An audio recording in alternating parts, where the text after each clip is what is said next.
How's everybody doing? I hope everyone's well. I'm having another moment. So, I'm reflecting again. That's what I do. Part of my life. And I was thinking, right? So, one of the first things that I started dealing with in taking these steps into being happy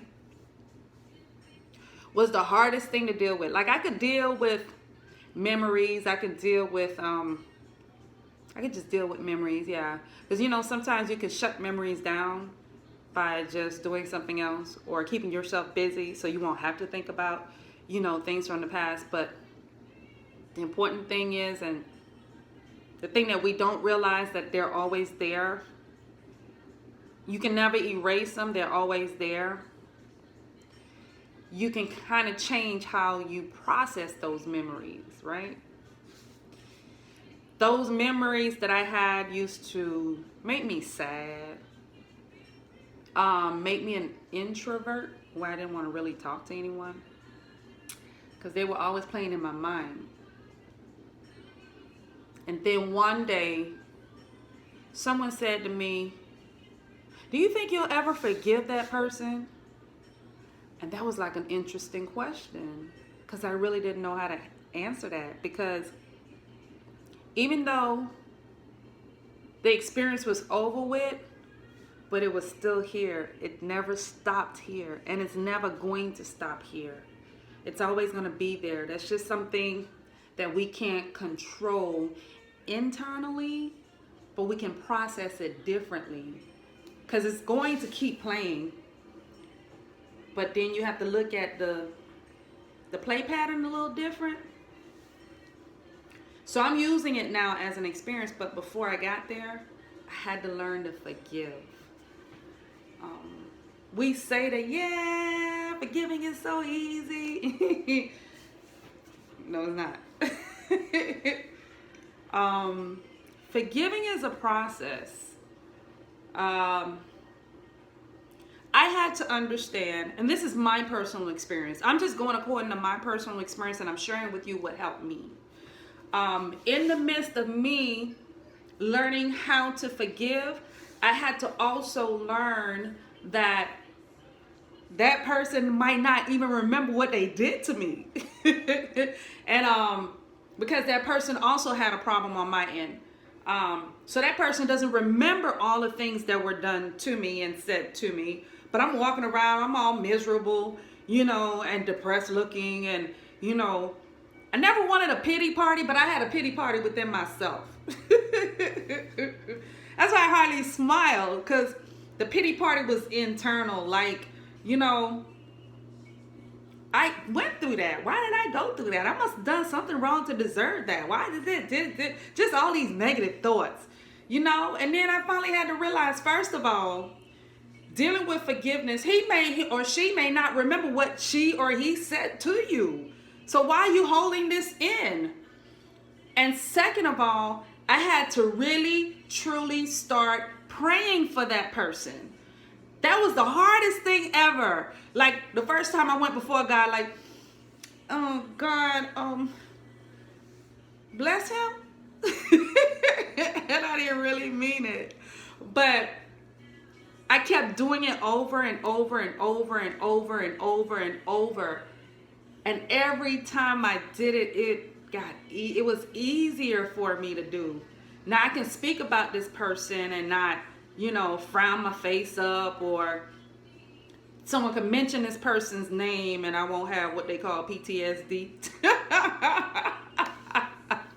It's so amazing. Just mentioning one person's name can totally change your attitude and your persona if you haven't forgiven that person. So that means that person has a strong hold over your whole entire existence. Not happening. I'm not allowing that. And I didn't. And I went through the process, and then there were some other things that I went through, but you're going to read about it in my book, to help me to cross over into forgiveness. Forgiveness is so important in our lives that we don't even understand the significance and the power of forgiving. You know, you can't change the past, but you sure can, help your future. And the way that you help your future is to let go of the past. And the way that you let go of the past is you first have to ask forgiveness for yourself, right? Forgive yourself. You didn't do anything wrong. That was just the path of life. That's just, that's just how life is. Those are the things that you go through. You could have done everything. Dot your I's, cross your T's, and it still happened anyway because it's part of your life journey. That's what you have to go through. Now, I had to learn to forgive me and help me understand that I don't have control over that, because we love to control things. Women love to control things. And we have to understand there are some things in life that you just cannot control. That's why the saying is, allow me to change the things that I can, and for me to accept the things that I cannot change. So I had to understand this journey here, it wasn't in my power. It wasn't in my control. I couldn't stop, rewind, play, erase. I couldn't do none of that. So I had to forgive me. Then after I forgave me, then I had to forgive that individual. And like I said, it was a long process. I'm not talking about a couple of hours. I'm not talking about a couple of months. I'm talking about a few years. But I had to really trust the process. And that's what's getting me to reach out to others, to help others learn how to deal with it. Because we do need help. I did, and I got it. And I'm glad I did. But the toughest part to it is forgiving that individual for doing what they did to me. But I'm going to be perfectly honest with you. I'm glad that happened, because I wouldn't be the person that I am today. Now, if you gave me a choice to pick, which journey to take into life to be where I'm at, I wouldn't have picked that. No.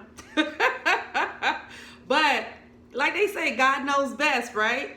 So he took me through it. I passed the test. I'm still alive. I still have my same mind. Wow. So I said, Lord, thank you. Thank you for the journey. And bless those that came through my path to enlighten and brighten my personality and my very existence. That's where this humbleness for me comes from, and this confidence for me comes from, and this peace that surpasses all understanding. You're never going to understand me. Just believe that I have that. And I wish you the same. If I could give it to you, if I could just pull it out and just pour it on you, I would. But I'll just walk you through it if you allow me to. Y'all be blessed. Talk to you later. Bye.